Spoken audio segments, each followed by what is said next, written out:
Hold everything! Stop! This isn't the Devil and Daniel Mouse. This is a film about how we made the Devil and Daniel Mouse. Actually, it was easy.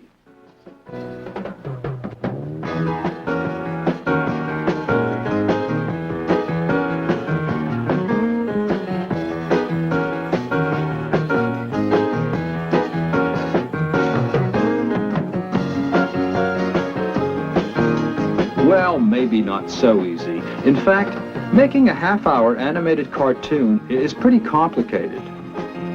Especially when it's an adventure, musical, comedy, horror, Halloween story like The Devil and Daniel Mouse. It starts right here with Ken Sobel. Now, he's a writer, and he's explaining his script ideas to the producers and directors at Nelvana Productions. Earlier, either the one where she meets him back there or back in the first act, you know, a sort of reprise of her, one of her numbers in the medley. Okay, look, the point is that it's got to work in terms of the music at the end. The song has to be the thing that convinces everybody that the thing works. So you've got this, the devil, the henchman, all the people that the devil has brought up, you know, to try the case. Now they have to be convinced by the song, by the music, that the music is so strong and that they feel it so much that this becomes the thing that causes them to change. Ken, you know what song it should be that we reprieve? It's the very first one, the one in the first club, the folk song, where they get thrown out of the club. You get fired. They get fired, right, because it's like one of their own songs. And so it should, you know, it would give strength to their situation. While Ken goes off to write the script, Clive Smith and Frank Nesson worry about what the characters should look like. Maybe coming into something, you know, something like this, I don't know. Yeah, well, maybe I mean, I think he's too horrific for most of the thing. I think he's got to be smoother and suaver, you know. You know. He's really got to be the cool producer. That, in case you can't guess, is the devil in The Devil and Daniel Mouse. Over a series of scenes. Clive and Frank are drawing a model sheet to show the animators how to draw the devil. Now, when the script's finished, Clive and Frank start the next step, storyboarding, which means turning the words in the script into pencil sketches for the animators. Comes up from the background and passes right past her. How about if she crawls out of this frame and we cut and she crawls over the log and we look out through the thicket? With her in the foreground. Yeah, and we see the rhino run past. Meanwhile, John Sebastian's writing and recording the music. After all, this is a musical, too. Very vulnerable at the beginning and builds in strength. Okay. Let's do a take.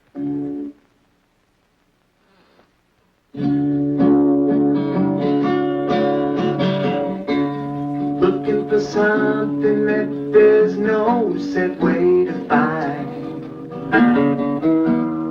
You got to listen to your own second mind.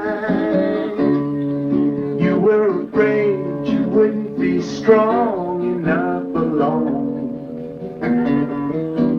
Now look where the music can take you if you're getting lost. Look where the music can take you when you're getting lost. Look where the music can take you let it go. Yeah, it's kind of good. You had a chance to be a star in your own dream. And the actors are recording their parts. This is the biggest thing ever to hit rock!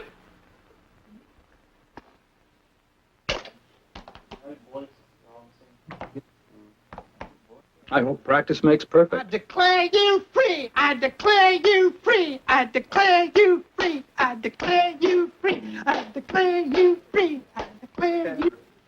After the recording session, Roger Matussi breaks each part of the sound down into syllables because the cartoon characters have to move their mouths to fit the words.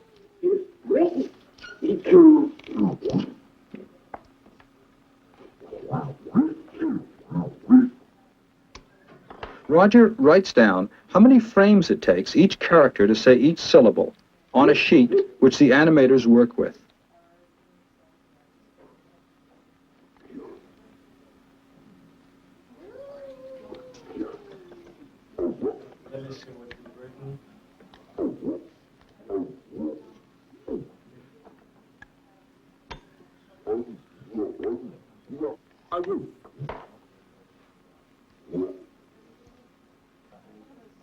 Meanwhile, Frank explains the storyboard to a layout person. We open on the bare ground, as it were, right?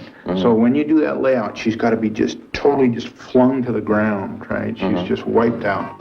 Who works at a bottom-lighted animation desk and sketches what the scene will eventually look like and how and where the characters will move.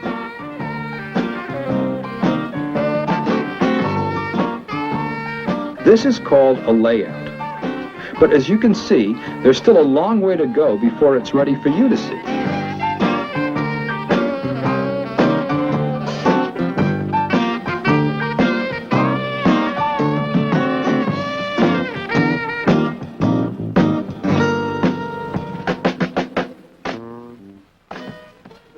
Clive's going over a scene with an animator, John Celestri, who's going to draw the action.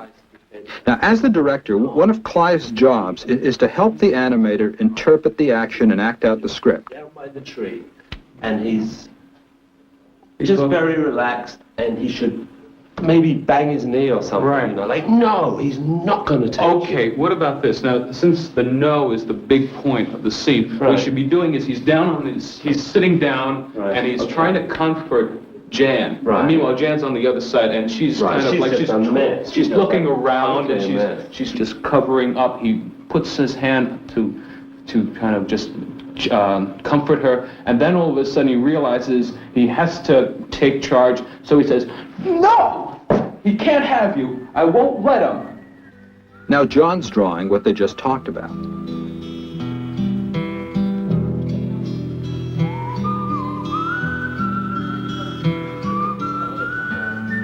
He's looking at his own face in the mirror to see how Dan Mouse would make different expressions.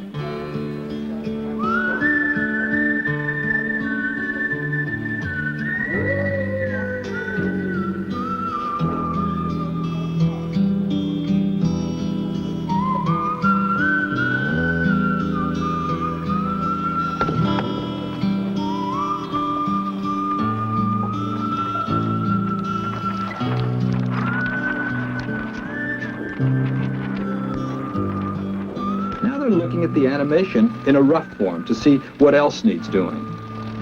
This looks good. This looks essentially good. I think what we want to do is retime his jump a little bit. Get more out of the drag. He takes a leap. Like, keep that drawing there, and as he leaps, get him to stretch his legs out a little bit more. Straight longer. Right, and then like there'll be more of a snap. Right. He goes up. The pop. Keep him up. Songs Clive and the other animators talk over what their characters will do in each scene. in the background. We're not concentrating on that anymore. And I think the caterpillar should do something. Okay. You know. He's the waiter, so why don't we have him holding the tray up, and with his other set of arms, he grab a mug of beer and then pass it down from hand to hand and put it that on was the table. great idea, And he'll great. just keep doing that. Until Right, like a conveyor belt of beer. Right. That's And great. we'll just keep going. Great, good. Right? And then they sit down and draw. Other artists assist the animator to complete the drawing of the scene, and it takes up to 60 separate drawings to make up just 1 second of film.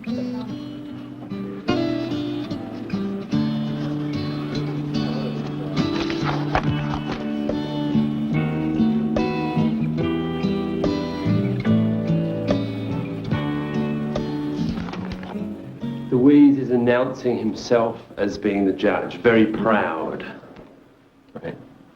So it goes something like, Judge Weasel presiding. That's great, that's good.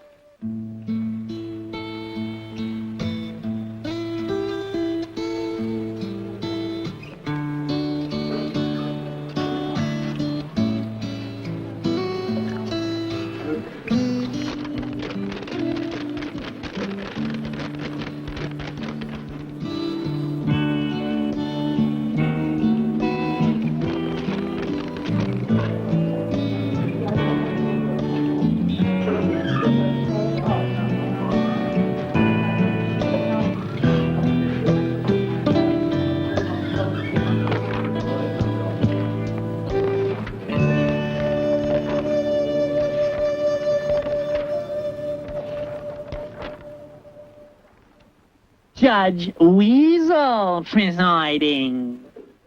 The background artists are hard at work, and Clive helps them to interpret the various moods of the film through detailed use of color. Contrast between the sequence of the concert and the chase, right, which is like really colorful, really vibrant. This is a point where Jan has realized that she has no friends left, very gray, very depressing, and we come out of that into the sequence in the woods where she meets Dan for the first time. Very melancholy, very blue. And I guess this is the key? This is a key scene, yes, yes. We'll play her as play them both as a reverse silhouette. There'll be light against a very deep background, very dark in the center, going back into the forest. Right. Very deep blue. So this becomes a very crucial scene to be contrasted with the excitement that's gone before it. That's Louis Cravagna and Olena Cassian. They create the backgrounds that help bring the film to life.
When they finish the backgrounds, they put on a red dot.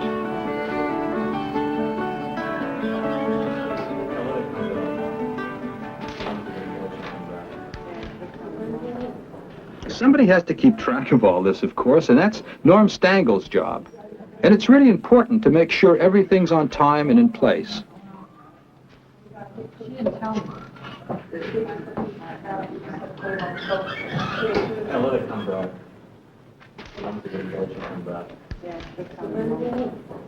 Some of us are painted cells, and I just guess we kept them together in one.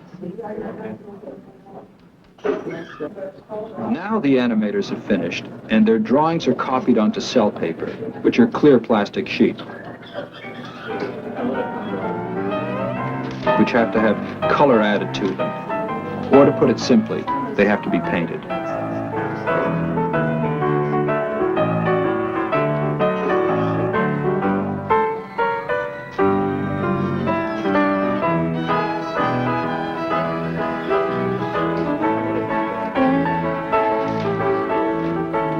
Now, painting is a tricky job. One slip and you've got a purple finger or green air. The color models which are prepared before the painting begins are the blueprints for the painters.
After painting everything, the backgrounds and cells, and there are over 40,000 of them, go to the checker, who, and you'll never guess, checks them all out to see no one has made any mistakes along the line.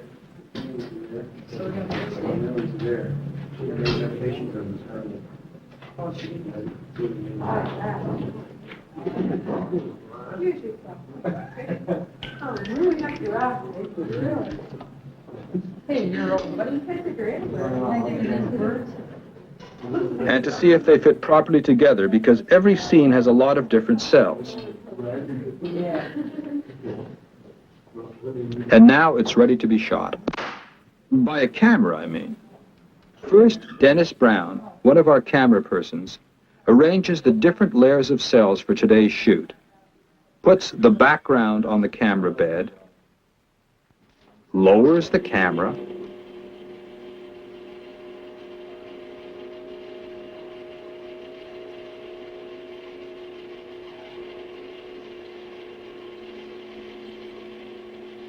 sets the cells,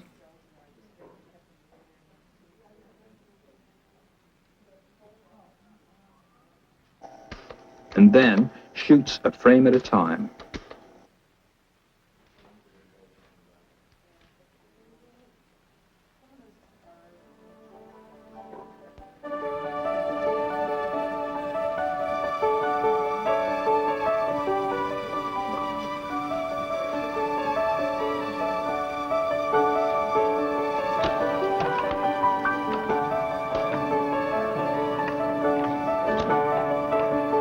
Then, the toughest checkers of all. Clive and Frank take a look.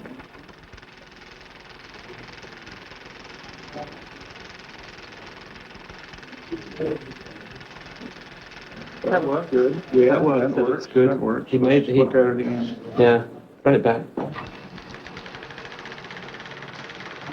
That makes all the difference, you know? It's like two drawings. They liked it. It's done. Except for putting the music and talking and sound effects and all the other scenes together. And once they've done that, you've got the Devil and Daniel Mouse. Second mind, you were afraid you wouldn't be strong enough alone. Now look where the music can take you if you let it go. Look where the music can take you when you're getting low. Look where the music can take you if you let it go. You had a chance to be a star in your own dream. Now you find that reality is better than it seems. You sold your soul for some rock and roll, but don't you see? Nothing beats inspiration. See, I told you it was easy.